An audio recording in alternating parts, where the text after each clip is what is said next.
Good evening everyone. তো সকালের সব কাজকর্ম কমপ্লিট করার পর দেখো আমি পার্শে মাছ, ট্যাংরা মাছ কেটে নিয়েছি, আর মেয়ের জন্য একটা মাছ নিয়েছি, কাতলা মাছ। মেয়ে ভাজা খাবে সেই জন্য। আর এখানে সব সবজিও কেটে নিয়েছি, মাছে যা যা দেবো। পার্শে মাছ রান্না করব আজকে কাঁঠালের দানা আর ঝিঙা আলু দিয়ে, শুধু জিরে বাটা দেবো তার মধ্যে।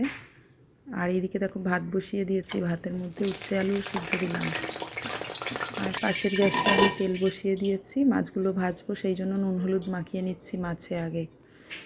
আর ট্যাংরা মাছ করব কলমি শাক দিয়ে। তোমরা দেখলে আমি কলমি শাকটা কেটে রেখেছি। ওই যে মাছ ভাজা বসিয়ে দিলাম কড়াইতে, এক এক করে। প্রথমে পার্শে মাছটা ভেজে নিলাম, তারপর ট্যাংরা মাছ। এবার মেয়ে খাবে যে একটা কাতলা মাছ, সেই মাছটাও ভেজে নিলাম।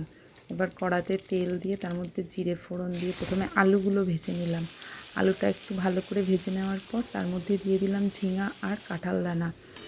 এবার একটু এর মধ্যে লঙ্কা বাটা দিলাম, লঙ্কার গুঁড়ো, আর দিয়েছি হলুদ গুঁড়ো। ভালো করে মশলাটা হয়ে এলে পরিমাণ মতো জল দিয়ে দিয়েছি, পরিমাণ মতো জল দিয়ে দিলাম।